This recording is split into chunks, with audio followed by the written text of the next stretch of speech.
To terminate the filibuster. Everybody call John Thune at the Senate. He's the leader of the Republican Party, and tell him to get this stuff approved. Terminate the filibuster and approve everything. Because the Democrats are going to do it. The Democrats are going to terminate the filibuster as soon as they have a chance. And then they're going to approve Puerto Rico and D.C. as a state. They got 4 more senators. They're going to end up with 12 more congressmen. They're going to get at like 40 electoral votes. If they are allowed to do that, by that time I'll be sitting home. And I'm not a big crier. I don't think you want to see me cry, you know? There are some people, they do very well when they cry. But you don't want to see me cry. But I may be crying when I'll be sitting home and I'll say I told them they got to really terminate the filibuster, get everything approved right away. Because you're going to have a stoppage.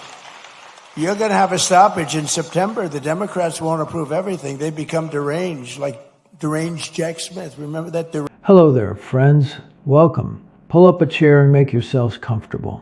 Before we get into today's tale, if you love this great country of ours as much as I do, please go ahead and hit that subscribe button, like this video, and share it with your family. It really helps get the good word out to more folks. Now, settle in and listen close.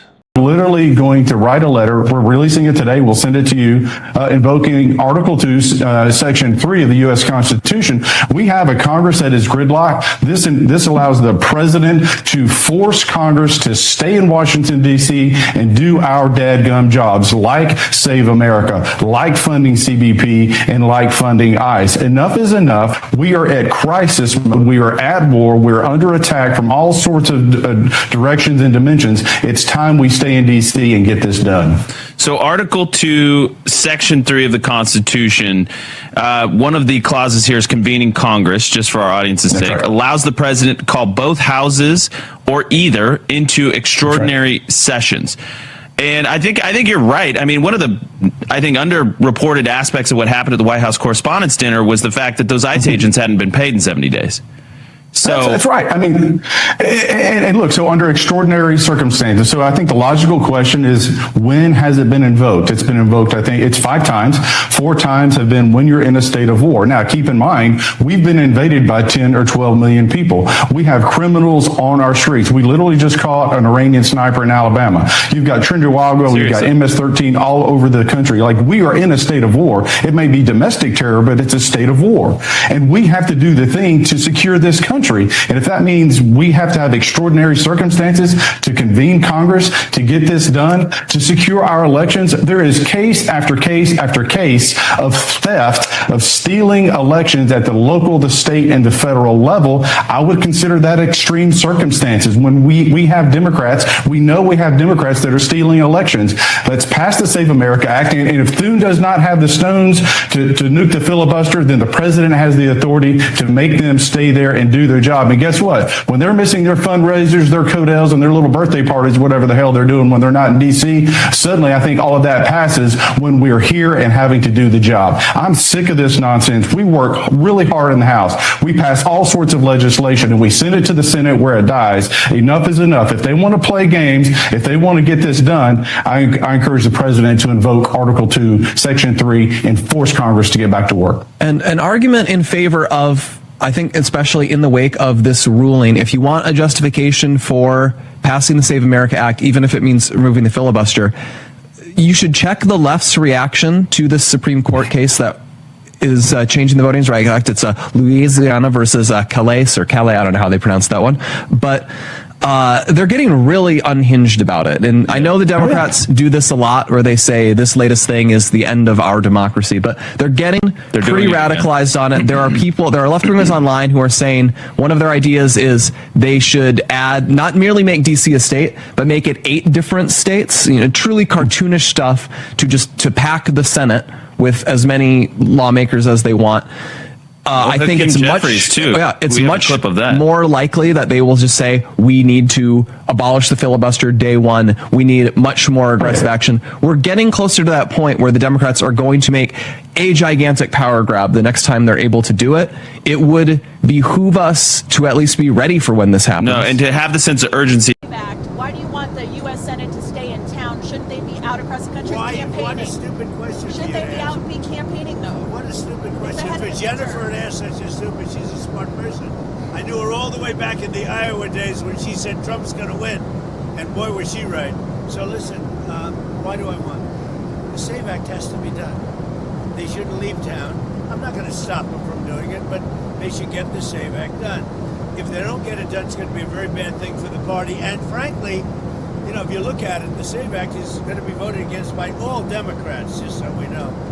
We have some Republicans that I will not comment on, a few of them, probably 4, that we probably won't get the vote. I'd like to comment on them, but I have too much sense to do it. The Democrats are going to vote 100% against voter identification and proof of citizenship. 100%. They want your taxes to go up. They want men playing in women's sports. They want open border for the world's criminals to pour into our country. And yet, despite all of that, we have the lowest crime rate in the history of our country. Folks, gather around here for a minute, because what is unfolding in our nation's capital right now has my old heart pounding with the kind of hope I haven't felt this strong in a long while. I am just an everyday American who has watched this country through thick and thin. And let me tell you straight, President Donald Trump is once again showing the bold leadership that puts America first. He is stepping up to protect our elections and standing tall for the hard-working people who make this land so great. Right now, the summer vacation plans of some folks in the Washington establishment are getting a real jolt. You see, the United States Senate usually packs up and leaves town for a long break in August. But President Trump just made it crystal clear to Senate Majority Leader John Thune that the Senate should not just pack their bags and go home until they pass something very important. It is called the Save America Act. Now, what is the Save America Act? Well, it is just pure common sense. It is a simple rule that requires folks to prove they are real American citizens before they register to vote and to show a plain photo ID at the voting booth. To you and me, that makes perfect sense. It is the kind of basic fairness that regular Americans have been begging for. Our 45th and 47th president did not stop there either. He pointed out that it would be wonderful if the Senate would just change their old slow rules, like something called the filibuster, so they could finally get big, helpful things done for the country. Things like securing our elections once and for all, taking care of our budget, and stopping the silly games in Washington's. This is not some quiet, shy request. It is the kind of strong, loving push for our country that only a leader like Donald Trump delivers. He is making it known that the people's business must come first. Out in the heartland, in small towns and big cities alike, everyday folks are watching this happen right now and feeling so inspired.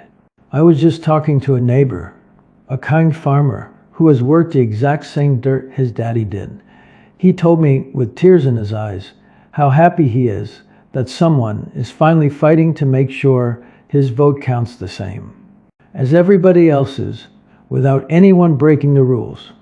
Another dear friend, a retired teacher who taught her kids the golden rule of one person, one vote, said she feels that same warm hope. She remembers the good old days when election day meant trusting the process, with President Trump demanding that the Senate stay put and do their jobs. That sweet trust is being built right back up. He is showing us that a true leader cares more about the safety of our country than any summer vacation.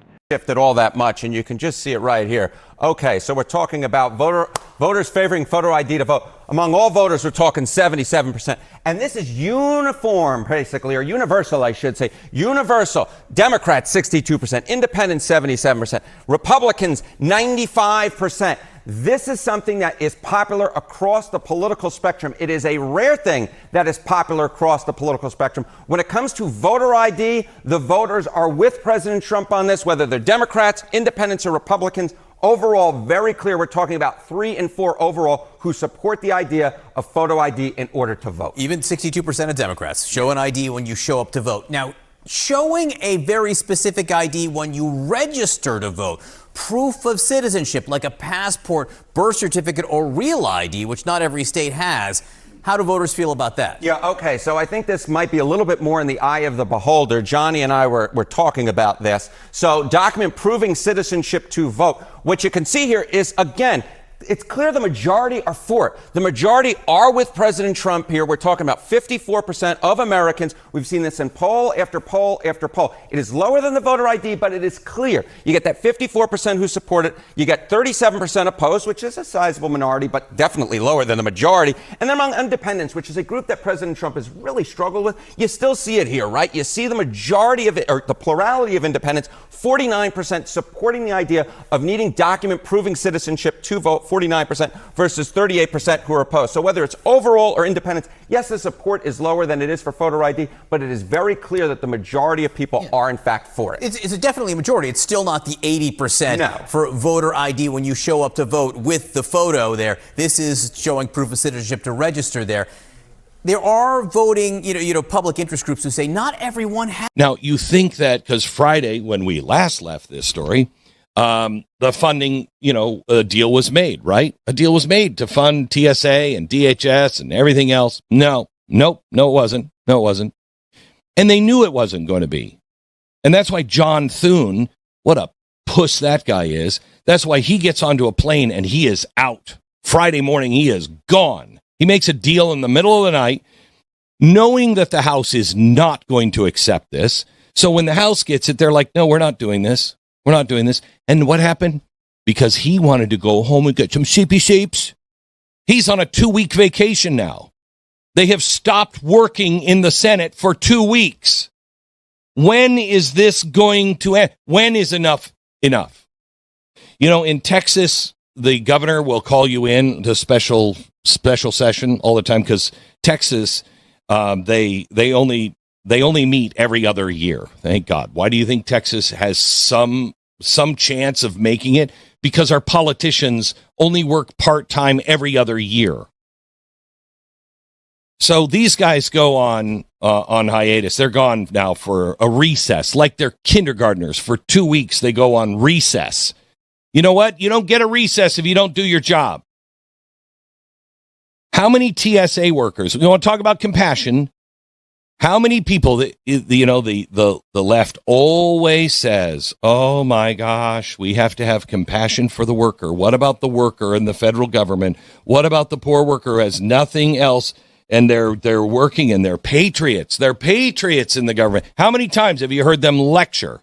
They're patriots in the government. Well, where are you now when these patriots in the government can't feed their family? How many people at the TSA have to go bankrupt, have to go massively in debt, have to leave their job and go find another job just to feed their families? How long is it going to take if they leave to find another job? How long is it going to take to find a replacement? Are you going to go work for the TSA knowing that you could just be cut at any time? You have no job stability whatsoever because the Senate's got to go on recess like little babies. The president has the ability to call back into special session and convene the Senate in the Constitution. It's Article 2, Section 3, and he can do it on extraordinary occasion. Well, I don't know how you define extraordinary, but let me try. Let's see. We're at war with the number one terrorist state in the world. Millions have come in from God only knows where, and we don't know where they are. 1,500 terror cells came in from that terror state. We don't know where they are. Domestic terror is on the rise. The American people are shut up in airports, long lines. We have ICE doing that job, which means they can't go out and do their other job. I don't know what extraordinary means is, but I think extraordinary occasions means like what we're going through right now. I'm just saying. You need to tweet and write the president and say, Article 2, Section 3, get John Thune, get his ass back to Washington. Get every single one of those senators back to Washington. I am so sick and tired. He left in the middle of the night. They knew it would not pass in the House. They knew. I swear to you, these guys are sabotaging us. They're sabotaging us. What good are the Republicans? There is a great article from Miranda Devine in the New York Post. Senator Majority Leader John Thune hightailed it out of D.C. on Friday morning, hours after caving to Democrat demands to defund ICE and border enforcement, at least for the time being. There's nothing more infuriating to a frustrated air traveler delayed hours by Democrat shutdowns than to see senators strolling smugly with VIP escorts through the airport. The worst offender last week was John Thune, who hightailed it out of D.C. Friday morning, hours after stitching up a deal, caving to Democrat demands. Elements of the Department of Homeland Security were funded in the big, beautiful bill last year, but Thune's deal freezes out immigration enforcement and border security functions that are all too important as we go into war with the world's largest sponsor of Islamic terrorism. Wait a minute. His deal freezes out immigration enforcement and border security. But John Thune thought you would be okay with that. No, he did. He thought you would be totally cool with that. He's like, hey, I know the Republicans. Republicans don't want that. They're not really all about border security. They didn't really vote for the president in record numbers because they wanted border security. They just knew he was just saying that, even though he wasn't just saying that. He's actually trying to do something, and you guys keep standing in the way. Right before he gets on the plane, he's like, I'm not sure what the House will do. Yes, you do. You could wait. You could wait before you take your 2-week recess. But he didn't. He just got on a plane. He and Chuck Schumer, they get on a plane. They leave town. The president has to call them back. The president has got to call them back into session. Article 2, Section 3, extraordinary occasions. I think this is an extraordinary occasion. The thing they don't like at all is work. They don't like to work. If they actually have to go back and debate things, do you know how much that changes their life? They can fly in now on a Monday night and they can be gone by Thursday. But if you actually have to debate things, you're actually having to do work. You're actually having to be there. You don't just fly in for some cocktail parties and some luncheons and never have to go on the floor and vote. Never have to go out and do anything because it's all decided by 5-6 guys in a back room. Since when are we okay with this, America? Since when is anyone okay with this? Since when is a Democrat, Republican, or independent okay with that kind of Washington rule? That it's made by just a few guys in the middle of the night. Isn't that what we all grew up hearing was bad? Now, right in the middle of all this, something truly powerful happened in Washington that made my old heart swell with pride. Senator Jim Banks from Indiana stood up on the Senate floor. He did not just read off a piece of paper. He spoke straight from his heart with a passionate plea that lit a bright fire in everyone listening. Senator Banks reminded the whole country about why we must protect our elections right now without delay. He talked about how foreign adversaries, especially the Chinese Communist Party, have been trying to interfere with our democracy, stealing data and trying to divide us as a nation. Senator Banks stood tall and said plain as day that if lawmakers have to cancel their August vacation to protect our voting booths and pass the Save America Act, then that is exactly what they ought to do.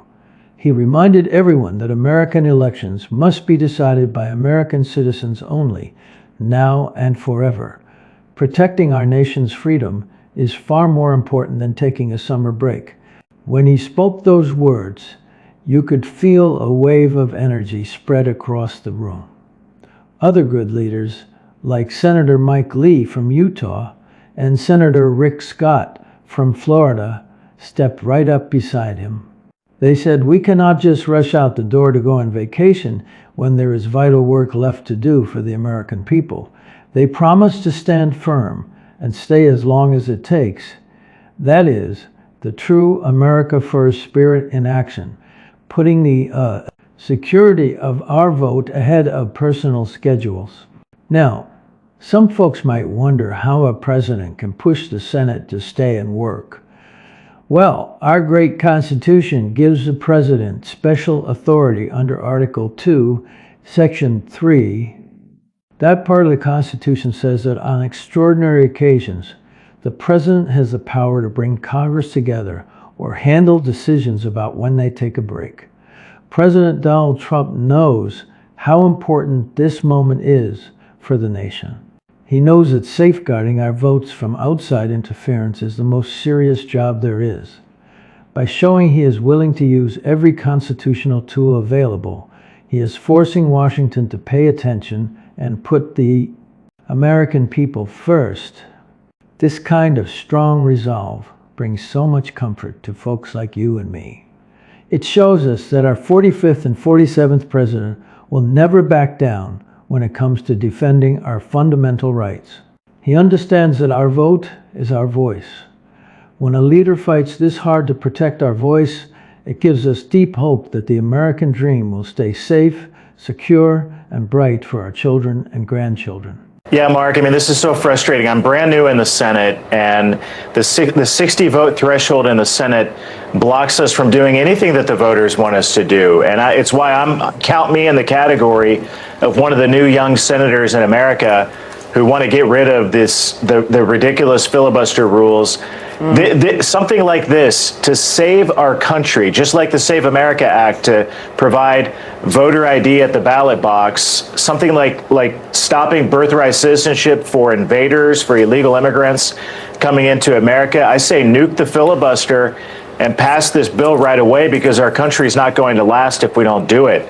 It's that important. Yeah. So throw the Senate traditions out the window. I'm sick and tired of tradition. I want to fight for America. That's why I ran for the United States Senate.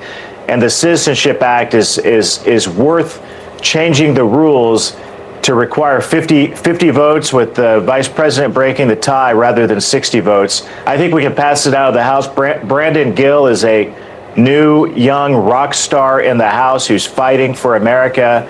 And then we can pass this in the Senate with 50 votes, but J.D. Vance, the vice president, has helped to break the tie if we can change the rules to do it. A lot of us are just beside ourselves with the fact that John Thune and the so-called Senate leadership, one, they're going on vacation again, haven't done crap, another month off. Number two, they put out talking points yesterday, basically lying to the media and to the people about why they can't vote the SAVE Act. We don't have the votes. We're going back to talk to our constituents, and then we're going to try to build a momentum, which you've already got 97% of Republicans backing it. The House passes all this stuff. You got a 2-vote majority. What is your level of frustration now with John Thune in the U.S. Senate? Well, I mean, I think like most Americans, it's boiling over. I mean, you've got a mandate from the American people to pass the Save America Act. And you go back to the CNN poll where it shows 83% of Americans, that's Republican, Democrat, Independent, black, white, brown, yellow, it doesn't matter, across the board, across the spectrum, people believe that you should have secure elections. And John Thune, it takes years to lead, and if he's not willing to step up and put it on the floor and make them take a vote, a tough vote. And look, we've had the talking filibuster historically. So you go to the Civil Rights Act of 64, the Voting Rights Act of 65. That mechanism, that tool in the Senate has been deployed to get monumental legislation across the finish line. They have a historical precedent on how to do it. He's just not willing. Besides OBBB, what does the Senate really have to talk about what it's done in the last year and a half? We haven't gotten recess appointments. We haven't gotten forth any of President Trump's landmark policies that he campaigned on in the 2024 election. We demand results, and the Senate does not deserve a 5-week, 37-day paid vacation. And quite frankly, Steve, let's be honest. If these senators go back to their home respective states, they're going to do more damage not having passed the Save America Act than if they stay in DC, show the American people that they actually care about us, work through weekends, and do everything in their power to give us photo, voter ID, and proof of citizenship. Let's look at the Save America Act, right? Like, so you have a piece of legislation that's not controversial. You can look at the CNN poll where Republican, Democrats, Independents, 83% of Americans, white, black, brown, yellow, doesn't matter. 83% of Americans want that passed, and yet the Senate won't take it up. And so when you take an issue like immigration, which, by the way, we have to address, we have to fix this system that is broken. We're literally being invaded. We can look at the consequences that are taking place in Europe right before our eyes. So we have no choice but to do something. But at the end of the day, the problem we have is even if the House today passed the absolute perfect immigration reform, the Senate would go on another vacation. And that's what's frustrating. Quite frankly, I'm just as frustrated as the American people are.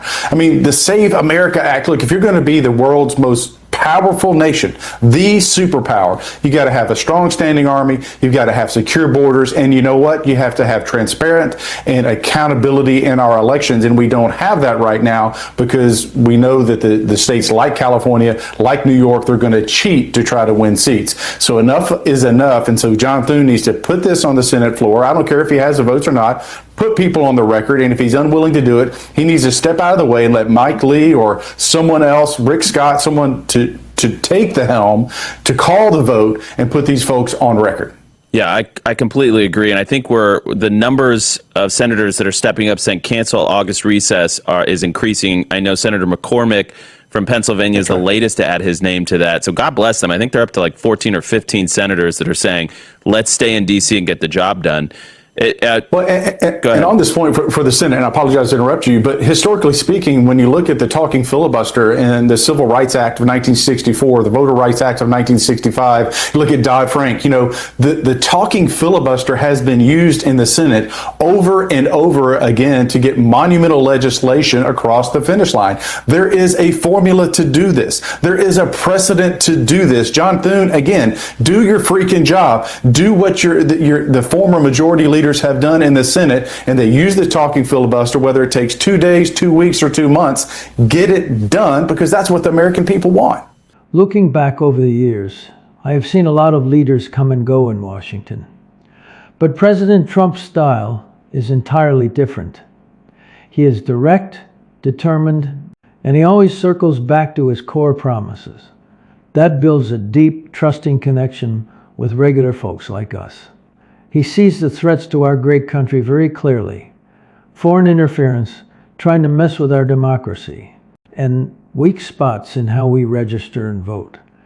By putting the Save America Act front and center, and by calling out the absolute need for the Senate to stay in town and work until the job is done, he is fiercely defending the America we all cherish. His patriotic values shine through every single day. Loyalty to our Constitution, deep care for his fellow citizens, and the tough grit to get the hard jobs finished. This whole fight is about so much more than just politics. It is about the very soul of our nation. Just imagine the quiet relief for our brave military veterans who fought overseas, knowing that the votes they cast right here at home are finally protected and safe. Picture the hard-working small business owners who proudly unlock their shops every morning, trusting that our system will not be watered down by folks who should not be voting. Think about the sweet grandparents gently holding their grandkids on their laps, hoping and praying that the future stays free, fair, and bright for them. President Trump's bold actions right now are fueling that beautiful hope. Supporters everywhere are repeating his call to lawmakers. Do not leave town until the work is complete. It is a heartfelt message because it perfectly matches what so many of us feel deep down in our gut. As the days roll on toward that potential August break, the pressure from the White House and from strong patriots in the Senate just keeps building up higher.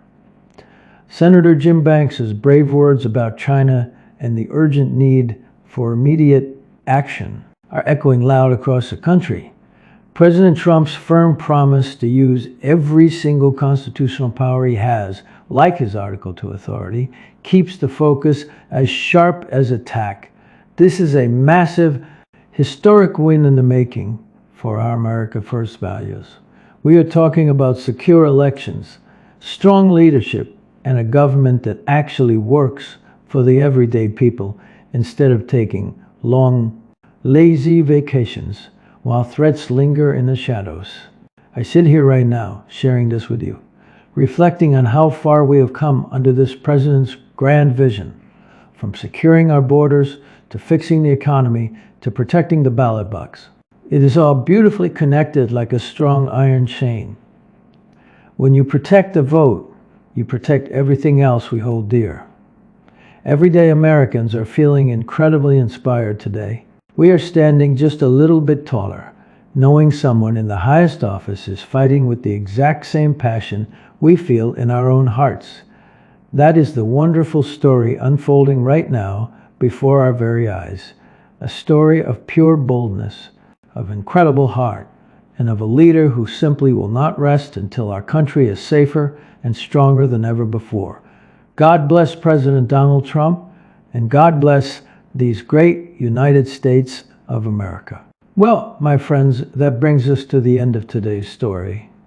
If this message stirred something good inside your heart and made you feel proud of our nation, please do me a small favor. Hit that subscribe button, give this video a kindly like, and share it with your friends and family so they can hear the truth too. Let's keep this wonderful patriotic spirit alive and growing together. Until next time, take care of yourselves and stay strong.